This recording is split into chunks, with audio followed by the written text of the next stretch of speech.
ಪುತ್ತೂರಿನಲ್ಲಿ ತಾಲೂಕು ಕ್ರೀಡಾಂಗಣಕ್ಕೆಂದು 20 ವರ್ಷಗಳ ಹಿಂದೆ ಅವೈಜ್ಞಾನಿಕ ರೀತಿಯಲ್ಲಿ ಮಣ್ಣು ಕೊರೆದಿರುವುದು ಇದೀಗ ಶತಮಾನ ಪೂರೈಸಿದ ಸರ್ಕಾರಿ ಕಾಲೇಜೊಂದು ಅನುಭವಿಸುವಂತಾಗಿದೆ.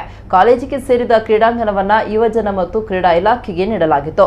ಕ್ರೀಡಾಂಗಣದ ಅಭಿವೃದ್ಧಿಯ ಗುತ್ತಿಗೆ ಪಡೆದುಕೊಂಡ ಗುತ್ತಿಗೆದಾರ ಶಾಲೆಯ ಪಕ್ಕದಲ್ಲೇ ಇದ್ದ ಗುಡ್ಡದ ಮಣ್ಣನ್ನು ಕೊರೆದು ಸಮತಟ್ಟು ಮಾಡಿದ್ದ. ಇದೀಗ ಈ ಕಾಮಗಾರಿಯೇ ಕಾಲೇಜಿಗೆ ಮಾರಕವಾಗಿ ಪರಿಣಮಿಸಿದೆ.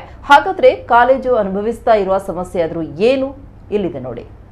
ಪುತ್ತೂರು ನಗರದ ಮಧ್ಯೆ ಇರುವಂತಹ ಕೊಂಬೆಟ್ಟು ಸರ್ಕಾರಿ ಪದವಿ ಪೂರ್ವ ಕಾಲೇಜಿಗೆ ಶತಮಾನದ ಇತಿಹಾಸವಿದೆ. ಬ್ರಿಟಿಷ್ ಕಾಲದಲ್ಲಿ ನಿರ್ಮಾಣಗೊಂಡಂತಹ ಈ ಕಾಲೇಜು ರಾಜ್ಯದಲ್ಲೇ ಅತಿ ಹೆಚ್ಚು ವಿದ್ಯಾರ್ಥಿಗಳನ್ನು ಹೊಂದಿರುವ ಕೆಲವೇ ಸರ್ಕಾರಿ ಶಿಕ್ಷಣ ಸಂಸ್ಥೆಗಳಲ್ಲಿ ಒಂದಾಗಿ ಗುರುತಿಸಿಕೊಂಡಿದೆ. ಕಾಲೇಜು ಹಾಗೂ ಪ್ರೌಢಶಾಲಾ ವಿಭಾಗಗಳನ್ನು ಹೊಂದಿರುವ ಈ ಸರ್ಕಾರಿ ಕಾಲೇಜಿಗೆ ಸರ್ಕಾರದ ಇನ್ನೊಂದು ಇಲಾಖೆ ಮಾಡಿದ ಕಾಮಗಾರಿಯೇ ಮಾರಕವಾಗಿ ಪರಿಣಮಿಸಿದೆ. ಕಾಲೇಜಿಗೆ ಸೇರಿದ ಕ್ರೀಡಾಂಗಣವನ್ನ ತಾಲೂಕು ಕ್ರೀಡಾಂಗಣವಾಗಿ ಅಭಿವೃದ್ಧಿಪಡಿಸುವ ಹಿನ್ನೆಲೆ ಸುಮಾರು 20 ವರ್ಷಗಳ ಹಿಂದೆ ಕ್ರೀಡಾಂಗಣವನ್ನ ಯುವಜನ ಮತ್ತು ಕ್ರೀಡಾ ಇಲಾಖೆಗೆ ನೀಡಲಾಗಿತ್ತು. ಕ್ರೀಡಾಂಗಣದ ಕಾಮಗಾರಿ ನಡೆಯುತ್ತಿದ್ದ ಸಂದರ್ಭ ಜಾಗದ ಸಮತಟ್ಟು ಮಾಡುವ ಸಂದರ್ಭದಲ್ಲಿಯೂ ಮೇಲ್ಭಾಗದಲ್ಲಿರುವ ಕಾಲೇಜು ಕಟ್ಟಡಕ್ಕೆ ತಾಗಿಕೊಂಡೇ ಇದ್ದ ಜಾಗದ ಮಣ್ಣನ್ನ ಆ ಸಮಯದಲ್ಲಿ ಅವೈಜ್ಞಾನಿಕವಾಗಿ ಕೊರೆಯಲಾಗಿತ್ತು. ಕಾಮಗಾರಿ ನಡೆಯುತ್ತಿದ್ದ ಸಮಯದಲ್ಲೇ ಕಾಲೇಜಿನ ಅಂದಿನ ಪ್ರಾಂಶುಪಾಲರು ಆಕ್ಷೇಪವನ್ನು ವ್ಯಕ್ತಪಡಿಸಿದ್ರು. ಆದರೆ ಆ ಸಂದರ್ಭದಲ್ಲಿ ಆಕ್ಷೇಪವನ್ನು ತಿರಸ್ಕರಿಸಿದ ಪರಿಣಾಮವನ್ನ ಇದೀಗ ಕಾಲೇಜು ಎದುರಿಸುವಂತಾಗಿದೆ. ಈಗಾಗಲೇ ಪ್ರೌಢಶಾಲಾ ವಿಭಾಗಕ್ಕೆ ಸೇರಿದ 3 ತರಗತಿ ಕೊಠಡಿಗಳು ಇಂದೋ ನಾಳೆಯೋ ಕುಸಿಯುವ ಭೀತಿಯಲ್ಲಿದೆ. ಅಲ್ಲದೆ ಕಾಲೇಜಿನ ಆವರಣ ಗೋಡೆಯು ವಾಲಿಕೊಂಡಿದ್ದು ಮಳೆ ಹೆಚ್ಚು ಬಂದಲ್ಲಿ ಬೀಳುವ ಕ್ಷಣಗಣನೆಯಲ್ಲಿದೆ. ಆವರಣ ಗೋಡೆ ಬೀಳುವ ಸಾಧ್ಯತೆ ಇರುವ ಕಾರಣ ಆ ಭಾಗಕ್ಕೆ ವಿದ್ಯಾರ್ಥಿಗಳು ಹೋಗದಂತೆ ನಿರ್ಬಂಧವನ್ನ ಹೇರಲಾಗಿದೆ. ಕಾಲೇಜಿನ ಈ ಅಪಾಯಕಾರಿ ಸ್ಥಿತಿಯ ಬಗ್ಗೆ ಸ್ಥಳೀಯ ಶಾಸಕರು, ಪುತ್ತೂರು ಸಹಾಯಕ ಆಯುಕ್ತರು, ಶಿಕ್ಷಣ ಇಲಾಖೆಯ ಅಧಿಕಾರಿಗಳ ಗಮನಕ್ಕೆ ತಂದರೂ ಈವರೆಗೂ ಯಾವುದೇ ಕ್ರಮವನ್ನ ಕೈಗೊಂಡಿಲ್ಲ.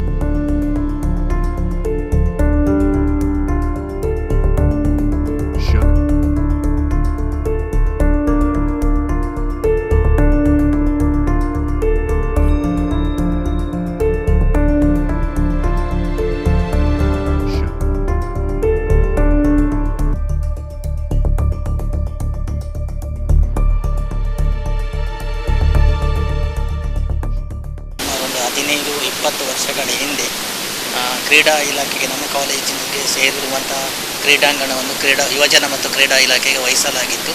ಅವರು ಅವೈಜ್ಞಾನಿಕವಾಗಿ ಮಣ್ಣನ್ನು ತೆಗೆದುದರಿಂದ ಮಣ್ಣು ತೆಗೆದಂತಹ ಜಾಗ ಮಣ್ಣು ಕೊರೆತಾಗ್ತುಂಟು ಮಳೆಗಾಲದಲ್ಲಿ.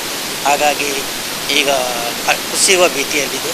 ಈಗಾಗಲೇ ಆವರಣ ಗೋಡೆ ವಾಲಿಕೊಂಡಿದ್ದು ಒಂದು ಕಟ್ಟಡಗಳಿಗೆ ಈಗಾಗಲೇ ಹಾನಿಯಾಗಿದೆ. ಇನ್ನು ಮುಂದೆಯೂ ಕಟ್ಟಡಕ್ಕೆ ಹಾನಿಯಾಗುವಂಥ ಸಾಧ್ಯತೆಗಳಿರುವುದರಿಂದ ನಾವು ಈ ಕುರಿತು ಈಗಾಗಲೇ ಜಿಲ್ಲಾಡಳಿತಕ್ಕೆ ಹಾಗೂ ನಮ್ಮ ಇಲಾಖೆಯ ಉಪನಿರ್ದೇಶಕರಿಗೆ ನಾವು ಮನವಿಯನ್ನು ಈಗಾಗಲೇ ಸಲ್ಲಿಸ್ತಾ ಇದ್ದೇವೆ 2-3 ವರ್ಷದಿಂದ. ಆದಷ್ಟು ಶೀಘ್ರವಾಗಿ ನಮ್ಮ ಕ್ರೀಡಾಂಗಣದ ಪಕ್ಕದಲ್ಲಿರುವಂಥ ಕಾಲೇಜಿಗೆ ತಾಗಿಕೊಂಡಿರುವಂಥ ಜಾಗದಲ್ಲಿ ತಡೆಗೋಡೆಯನ್ನು ನಿರ್ಮಿಸಿದರೆ ಬಹುಶಃ ಇದರಿಂದ ನಮ್ಮ ಸಂಸ್ಥೆಯ ವಿದ್ಯಾರ್ಥಿಗಳಿಗೆ ತೊಂದರೆ ಆಗುವುದನ್ನು ಅಥವಾ ಪ್ರಾಣಾಪಾಯ ಆಗುವುದನ್ನು ತಡೆಗಟ್ಟಬಹುದು ಅಂತೇಳಿ ನಾನು ಈ ಸಂದರ್ಭದಲ್ಲಿ ಹೇಳಲಿಕ್ಕೆ ಇಷ್ಟಪಡ್ತೇನೆ. ಈ ಕುರಿತು ಈಗ ಪ್ರಿಕಾಷನರಿಯಾಗಿ ನಾವು ಅಲ್ಲಿರುವಂಥ ಒಂದು ಹಾದಿಯನ್ನು ಮುಚ್ಚಿದ್ದೇವೆ ಹಾಗೂ ಮಕ್ಕಳಿಗೆ ಇದರ ಬಗ್ಗೆ ಸೂಚನೆಯನ್ನು ನೀಡಿದ್ದೇವೆ. ಒಂದು ಆಲ್ರೆಡಿ ಡೇಂಜರ್ ಅನ್ನುವಂಥ ಒಂದು ಇದನ್ನು ಸಹ ನಾವು ಇಲ್ಲಿ ಕಟ್ಟಿದ್ದೇವೆ. ಹಾಗೂ ಈಗಾಗಲೇ ಎಲ್ಲರಿಗೂ ಮಾಹಿತಿಯನ್ನು ನೀಡಿದ್ದೇವೆ. ಹಾಗೂ ಆದರೆ ಅನಿವಾರ್ಯವಾಗಿ ಏನಾದರೂ ತೊಂದರೆ ಆಗಿದ್ದಲ್ಲಿ ನಮಗೆ ಕಷ್ಟ ಆಗ್ತದೆ. ಹೀಗಾಗಿ ನಾವು ಈ ರೀತಿಯ ಮನವಿಯನ್ನು ಸಹ ಮಾಡಿದ್ದೇವೆ. ಶಾಸಕರಿಗೆ ಸಹ ಮನವಿಯನ್ನು ಮಾಡಿದ್ದೇವೆ, ತಾಲೂಕಿನ ಆಯುಕ್ತರಿಗೆ ಸಹ ಮನವಿಯನ್ನು ಮಾಡಿದ್ದೇವೆ, ಜಿಲ್ಲಾಡಳಿತಕ್ಕೆ ಮನವಿಯನ್ನು ಮಾಡಿದ್ದೇವೆ ಹಾಗೂ ಪದವಿ ಪೂರ್ವ ಶಿಕ್ಷಣ ಇಲಾಖೆ ಉಪನಿರ್ದೇಶಕರಿಗೆ ಸಹ ಈ ಕುರಿತು ಮಾಹಿತಿಯನ್ನು ನೀಡಲಾಗಿದೆ ಹಾಗೂ ಮನವಿಯನ್ನು ಸಲ್ಲಿಸಲಾಗಿದೆ. ಕಳೆದ ಒಂದು ಸಲ ಅದರ ಬಗ್ಗೆ ತನಿಖೆಗೆ ಬಂದಾಗಲೂ ಸಹ ನಾವು ಇದರ ಬಗ್ಗೆ ಆದಷ್ಟು ಬೇಗ ಕ್ರಮ ಕೈಗೊಂಡು ಸುರಕ್ಷತೆ ಕೈಗೊಂಡು ತಡೆಗೋಡೆ ನಿರ್ಮಿಸುವಂತೆ ನಾವು ಕೋರಿದ್ದೇವೆ. ಅವೈಜ್ಞಾನಿಕ ಕಾಮಗಾರಿಯಿಂದಾಗಿ ಕಾಲೇಜಿನ 3 ಕೊಠಡಿಗಳು ಸಂಪೂರ್ಣ ಹಾನಿಯಾಗಿದ್ದು, ಈ ಹಾನಿಗೊಳಗಾದ ಕಟ್ಟಡವನ್ನ ಲೋಕೋಪಯೋಗಿ ಇಲಾಖೆಯ ಮೂಲಕ ನೆಲಸಮಗೊಳಿಸುವ ಕಾರ್ಯ ಶೀಘ್ರ ನಡೆಯುತ್ತೆ. ಅಲ್ಲದೆ ತಾಲೂಕು ಕ್ರೀಡಾಂಗಣಕ್ಕಾಗಿ ಈಗಾಗಲೇ ಬೇರೆ ಜಾಗವನ್ನ ಗುರುತಿಸಲಾಗಿದ್ದು, ಈ ಹಿನ್ನೆಲೆಯಲ್ಲಿ ಸ್ಥಳೀಯ ಅನುದಾನಗಳನ್ನು ಬಳಸಿಕೊಂಡು ಆವರಣ ಗೋಡೆ ಹಾಗೂ ಇತರ ಕಾಮಗಾರಿಗಳನ್ನು ಕೈಗೆತ್ತಿಕೊಳ್ಳುವ ಮೂಲಕ ವಿದ್ಯಾರ್ಥಿಗಳಿಗೆ ಯಾವುದೇ ರೀತಿಯ ತೊಂದರೆಯಾಗದಂತೆ ನೋಡಿಕೊಳ್ಳಲು ಕಾಲೇಜು ಅಭಿವೃದ್ಧಿ ಸಮಿತಿ ತೀರ್ಮಾನಿಸಿದೆ. ಸರ್ಕಾರಿ ಜೂನಿಯರ್ ಕಾಲೇಜು ಅದರ ಬಳಿಯಲ್ಲಿರುವಂತಹ ತಾಲೂಕು ಕ್ರೀಡಾಂಗಣ ಅದು ಮೊದಲು ಶಾಲೆಯ ಕ್ರೀಡಾಂಗಣ ಆಗಿತ್ತು. ನಂತರದ ದಿನಗಳಲ್ಲಿ ಅದು ತಾಲೂಕು ಕ್ರೀಡಾಂಗಣ ಆಯಿತು. ಅದನ್ನು ಅಗಲೀಕರಣಗೊಳಿಸುವ ಸಂದರ್ಭದಲ್ಲಿ ಅವೈಜ್ಞಾನಿಕವಾಗಿ ಅದನ್ನು ಮಣ್ಣು ತೆರವುಗೊಳಿಸಿದ್ರಿಂದ ಶಾಲಾ ಕೊಠಡಿಗಳಿಗೆ 3 ಕೊಠಡಿಗಳಿಗೆ ಸ್ವಲ್ಪ ತೊಂದರೆ ಆಗಿದೆ. ಅದರ ಸೈಡ್ ಮಣ್ಣು ಜರಿದು ವಿದ್ಯಾರ್ಥಿಗಳಲ್ಲಿ ನಡೆದಾಡುವ ಸ್ಥಿತಿ ಇಲ್ಲ. ಹಾಗಾಗಿ ಈಗ ನಾವು ತಕ್ಷಣ ಕಾಂಪೌಂಡ್ ಬೀಳೋ ಬಗ್ಗೆ ಅದರ ಹತ್ತಿರ ವಿದ್ಯಾರ್ಥಿಗಳು ಹೋಗದಂತೆ ಎಚ್ಚರಿಕೆಯನ್ನು ವಹಿಸಿದ್ದೇವೆ.